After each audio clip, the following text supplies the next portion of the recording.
আসসালামু আলাইকুম। আমার সুপ্রিয় শিক্ষার্থীবৃন্দরা, তোমরা কেমন আছো?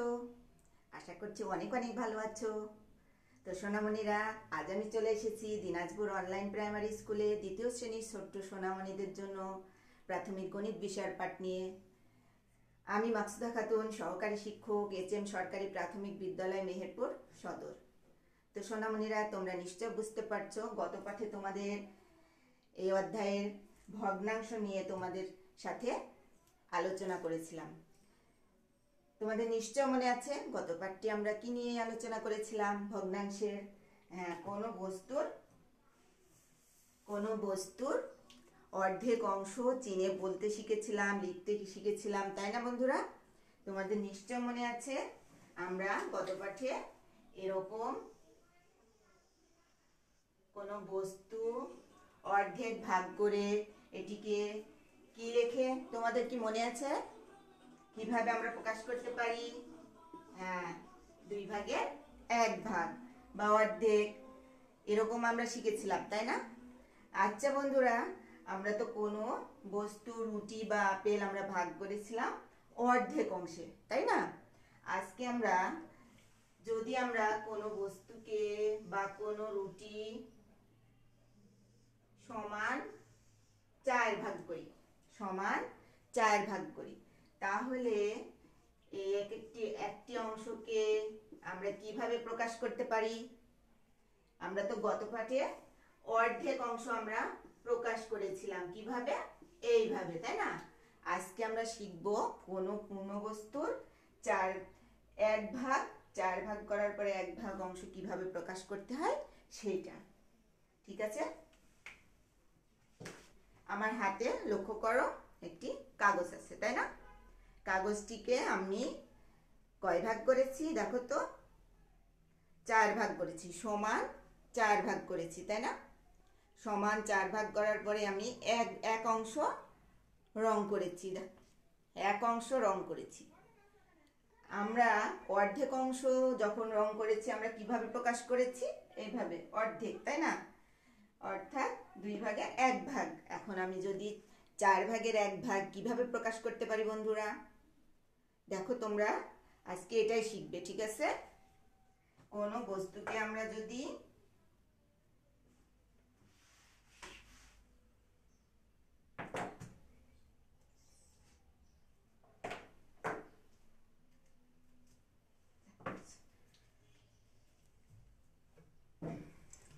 আমি অন্য কলম দিয়ে লিখে ফেলেছি, তাই একটু কষ্ট হবে, তোমরা একটু অপেক্ষা করো।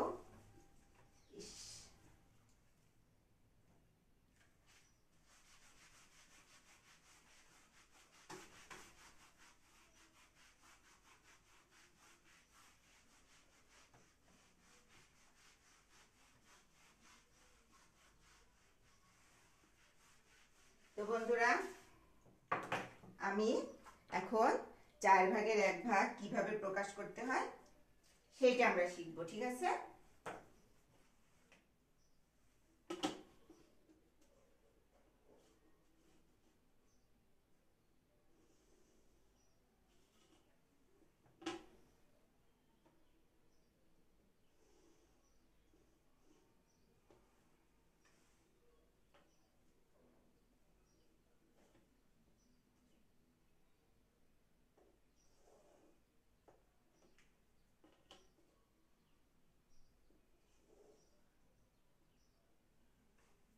দেখো সোনামণিরা, আমি একটা আকৃতি আঁকিয়েছি, তাই না? চতুর্ভুজ, একটা চতুর্ভুজের আমি এখন সমান 4 ভাগ করব।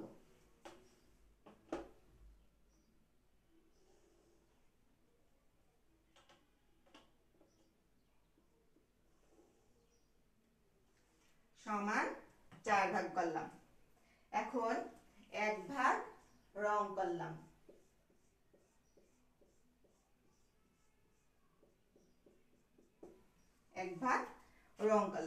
তাহলে এই 4/1 এই অংশটাকে আমরা কি বলতে পারি? আমরা কিভাবে প্রকাশ করতে পারি? দেখো, আমরা 4/1 অর্থাৎ যত অংশ সেটা নিচে আর যত অংশটা আমি রং করেছি সেটা উপরের। গত পাটে আমরা 2 ভাগের 1 ভাগ রং করেছিলাম, সেটা আমরা অর্ধেক প্রকাশ করেছিলাম। তো এইটাকে আমরা কি বলতে পারি? হ্যাঁ, এটাকে আমরা বলতে পারি 4 ভাগের 1 ভাগ,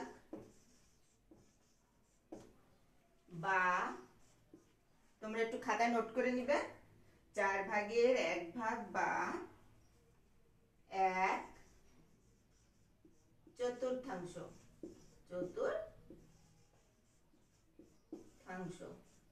চতুর্থাংশ বলতে পারি।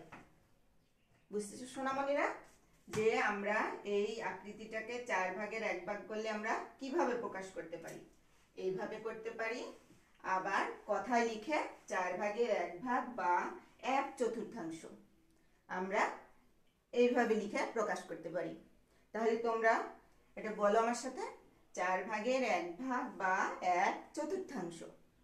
হ্যাঁ, আমার সাথে সাথে বলো তোমরা, 4 ভাগের 1 ভাগ বা 1/4।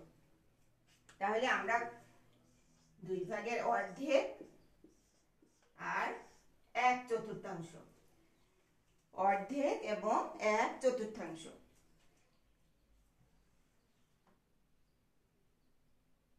এটাকে কি বলি?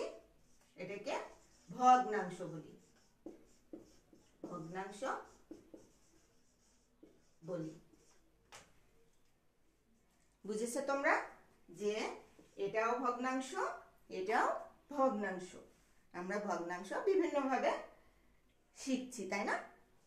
তাহলে তোমরা দেখলে যে কোনো বস্তুকে সমান 4 ভাগে ভাগ করি আমরা এই ভগ্নাংশ একটিকে 1/4 বলে থাকি। তোমরা ভালোভাবে খেয়াল করো, কোনো ভগ্নাংশের 4 ভাগের 1 অংশকে আমরা 1/4 বা এইভাবে প্রকাশ করতে পারি। তোমরা নিশ্চয় বুঝতে পারছো সোনামণিরা? তোমরা নিশ্চয় বুঝতে পেরেছো। তাহলে আমরা কোনো কাগজ বা কোনো বস্তু বা রুটি কোনো কিছু ভাগ করে খেলে, বন্ধুদের সাথে আমরা 4 জনে যদি ভাগ করে খাই, আমরা এভাবে খেতে পারি, তাই না? হ্যাঁ, তাহলে আমরা সেটাকে কি বলতে পারি? এক একজন কত ভাগ পেয়েছে বলতে পারি? 1/4। মনে থাকবে তোমাদের? কোনো বস্তুর বা কোনো একটা সম্পূর্ণ অংশ যদি আমরা 4 ভাগ করি, সেটা একটা ভাগকে আমরা কি বলে থাকি? 1/4। তোমাদের মনে থাকবে নিশ্চয়, 1/4। তোমরা বারবার বলো, 4 ভাগের 1 ভাগ বা 1/4। ঠিক আছে?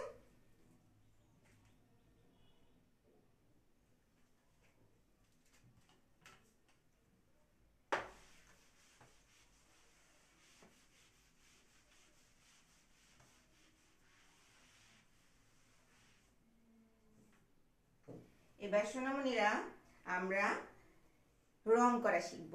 ঠিক আছে? আমরা ভগ্নাংশ কিভাবে বলে 4 ভাগের 1 ভাগকে, সেটা আমরা শিখলাম। এবার আমি কয়েকটা ছবি আঁকাবো।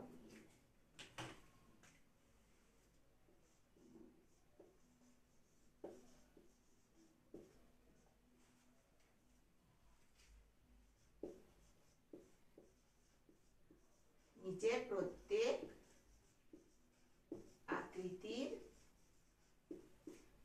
আকৃতির 4-এর 1 অংশ রং করি।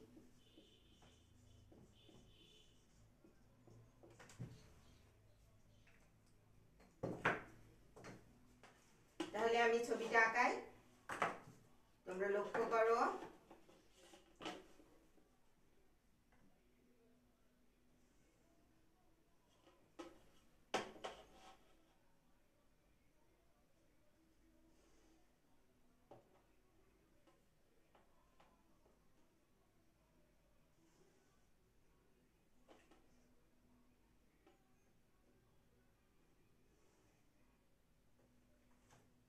আমি একটি চিত্র আঁকালাম, এটিকে আমরা সমান 4 ভাগ করব।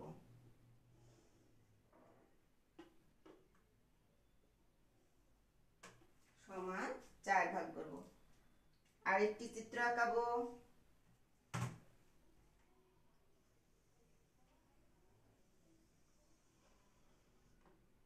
আরেকটি চিত্র আঁকালাম, এটিকেও 4 ভাগ করব।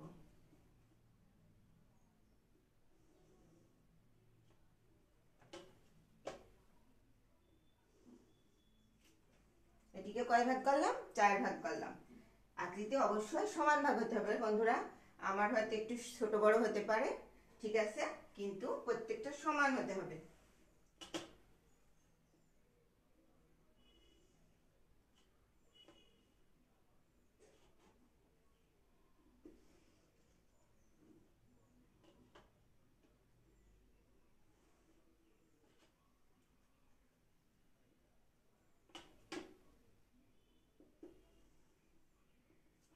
এটিকেও আমরা 4 ভাগ করব।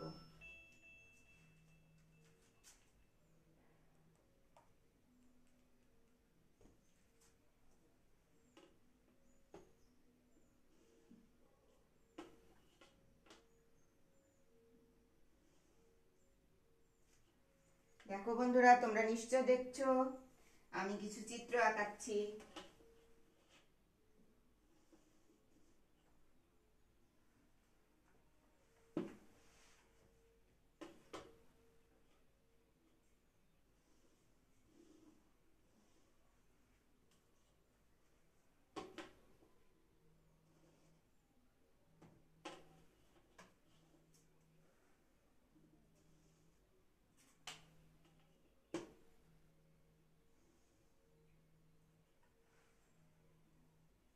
এটাকেও আমরা কয় ভাগ করব?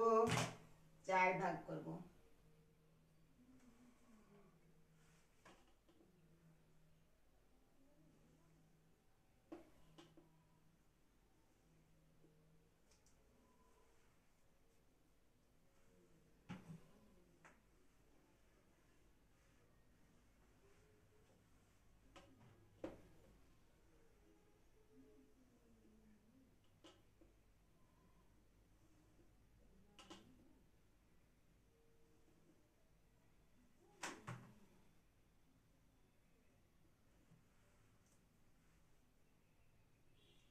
সোনামণিরা, তোমরা নিশ্চয় দেখছো আমি এখানে কয়টি চিত্র আঁকিয়েছি? 4টি চিত্র আঁকিয়েছি, তাই না? এবং প্রত্যেকটাকে আমি 4 ভাগ করেছি। কয় ভাগ করেছি? 4 ভাগ। তোমরা নিশ্চয় দেখতে পাচ্ছ আমি প্রত্যেকটা চিত্রকে আমি 4 ভাগ করেছি।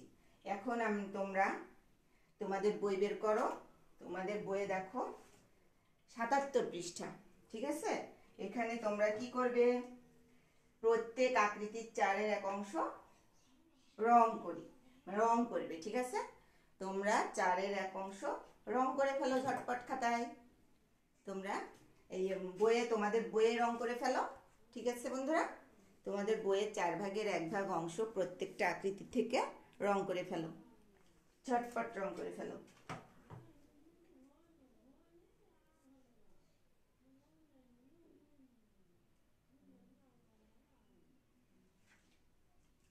নিশ্চয় রং করছো, তোমাদের সাথে আমিও রং করি, ঠিক আছে? হ্যাঁ, 4 ভাগের 1 ভাগ আমরা রং করব। কত অংশ রং করব? 4 ভাগের 1 অংশ আমরা রং করব, 1 অংশ, ঠিক আছে? আমরা কয় অংশ রং করব? আমরা 1 অংশ। তোমরা সুন্দর করে রং করো, আমি তোমাদের বোঝানোর জন্য রং করছি।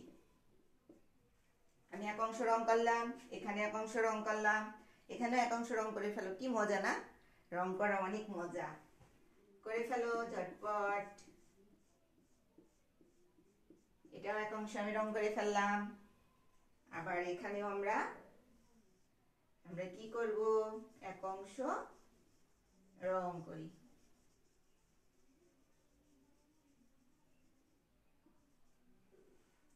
করছো তো তোমরা? নিশ্চয় তোমাদের হয়ে গেছে, আমার আগেই তোমাদের রং করা হয়ে গেছে। তাহলে আমরা কি করে ফেললাম? 4-এর 1 অংশ আমরা রং করে ফেললাম, 4-এর 1 অংশ রং করলাম। এবার আমরা 4-এর 1 অংশ 4টি, তোমরা নিশ্চয় করে ফেলেছ।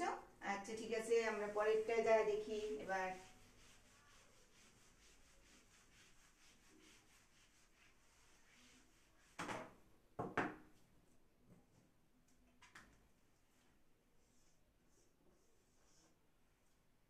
লিখলাম 4-এর 4 ভাগের 1 ভাগ, তাই না? 4-এর 1, 4-এর 1-এর এরকম 4 টুকরা।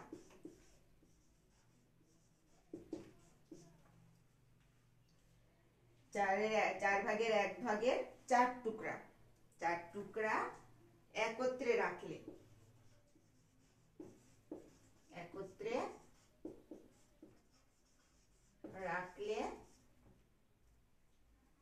কি তৈরি হবে?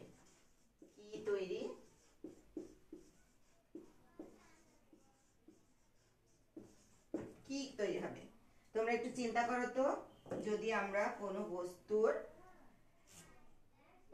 4 ভাগের 1 ভাগের টুকরা 4টা রাখি এক জায়গায়, তাহলে কি তৈরি হবে বলো তো বন্ধুরা? তোমরা দেখো, আমি একটা চিত্র আঁকাচ্ছি।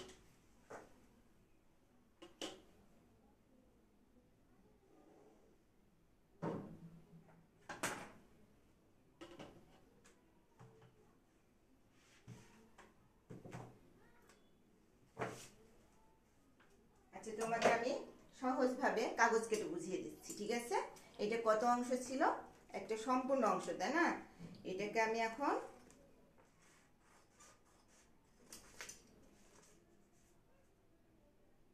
4 ভাগ করব।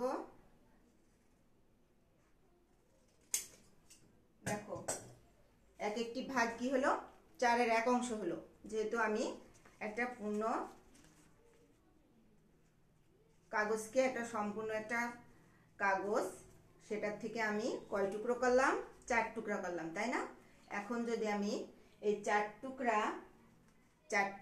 এই 1 টুকরা, 2 টুকরা, 3 টুকরা, 4 টুকরা, 4 টুকরা কাগজকে দেখো, খেয়াল করো, আমি যদি এইরকম, এইটা হলো এক একটা কি, এক এক টুকরা হলো 4 ভাগের 1 ভাগ, এক এক টুকরা 4 ভাগের 1 ভাগ। তাহলে আমি যদি এই 4 টুকরা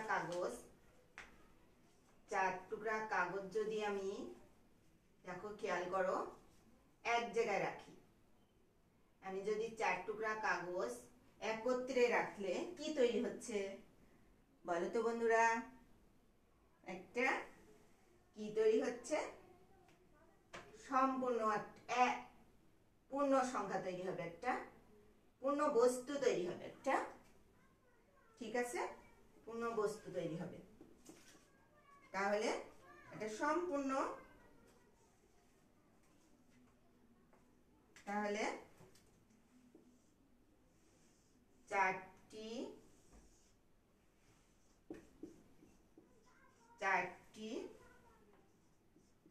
4-এর 1 একত্রে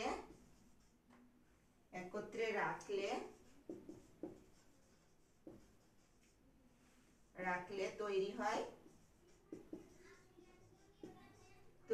কি? একটা সম্পূর্ণ সংখ্যা বা সম্পূর্ণ বস্তু তৈরি হয়, বা পূর্ণ একটা সংখ্যা তৈরি হয়। তাহলে 4-এর 1 অংশ একত্রে রাখলে তৈরি হয় 1। যখন কোনো সংখ্যাকে আমরা পূর্ণ সংখ্যায় প্রকাশ করতে পারিনি, তখনই কিন্তু আমরা ভগ্নাংশে প্রকাশ করে থাকি। তোমরা তো নিশ্চয় জানো। তাহলে আমরা যখন ভগ্নাংশে পূর্ণ সংখ্যা হয়ে যাচ্ছে, তখন আর আমাদের সেটা ভগ্নাংশ থাকলো না, 4টি টুকরো মিলে 1 হয়ে গেল, তখন আমাদের আর পূর্ণ ভগ্নাংশ থাকবে না। তো তোমরা নিশ্চয় বুঝতে পেরেছো।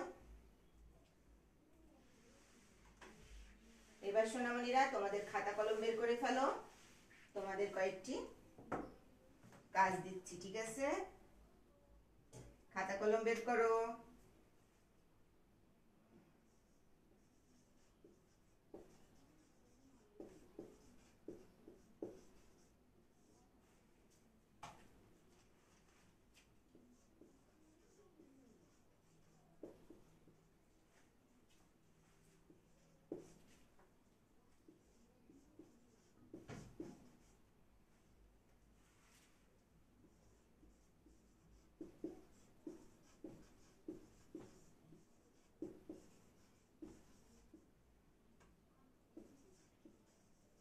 তোমরা এই প্রশ্নের উত্তরটা খাতায় লিখে ফেলো তো। চারের এক অংশ পুরো বস্তুর কত অংশ? চারের এক অংশ পুরো বস্তুর কত অংশ? প্রশ্নটা লিখে ফেলো।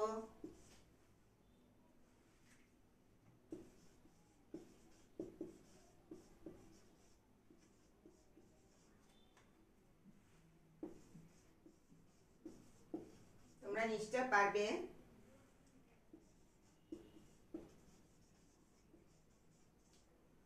চারটি চারের এক একত্রে রাখলে কত তৈরি হয়? তোমরা লিখে ফেলো। উত্তরটি নিশ্চয় তোমরা লিখছো।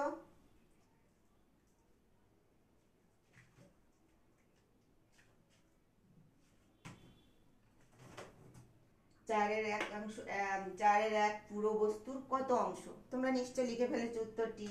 কত অংশ? এক অংশ, তাই না? এক অংশ। তোমরা উত্তরটি নিশ্চয় লিখেছো। চারটি চারের এক একত্রে রাখলে কত তৈরি হয়? এক তৈরি হয়। ঠিক আছে বন্ধুরা, তোমরা নিশ্চয় লিখে ফেলেছো এবং পাঠটি তোমরা ভালোভাবে বুঝতে পেরেছো নিশ্চয়। তোমাদের আর কোনো সমস্যা থাকার কথা না। তাহলে আমি মুছে দিই।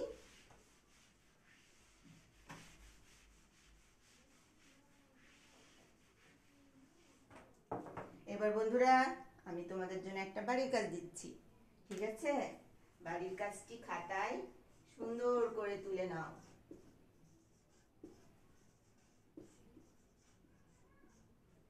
বাড়ির কাজটি তোমাদের খাতাতে তুলে নিবে।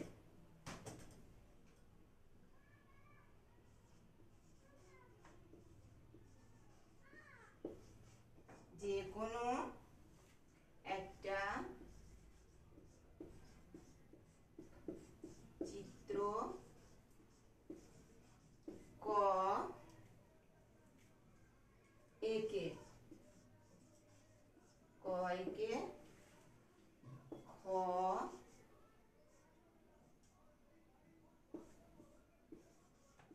এ,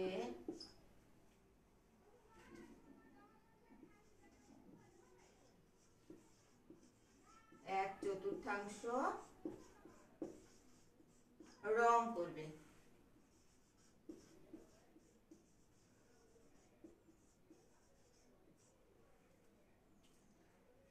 তো সোনামণিরা, তোমরা নিশ্চয় বাড়ির কাজটি তুলে নিচ্ছ খাতায়। যে কোনো একটা চিত্র আঁকবে, আঁকার পরে আমি যেভাবে দেখালাম চারটি অংশ করবে, করার পরে এর এক চতুর্থাংশ রং করবে। তোমরা নিশ্চয় পারবে, আমি জানি। তোমরা সুন্দর করে বাড়ির কাজটি করবে। ঠিক আছে সোনামণিরা, আজ এ পর্যন্তই। ভালো থাকো, সুস্থ থাকো, নিরাপদে থাকো। আর পাঠটি তোমরা খুব সুন্দরভাবে দেখলে, এজন্য তোমাদেরকে অসংখ্য ধন্যবাদ। পরবর্তীতে ইনশাল্লাহ আবার দেখা হবে। আল্লাহ হাফেজ।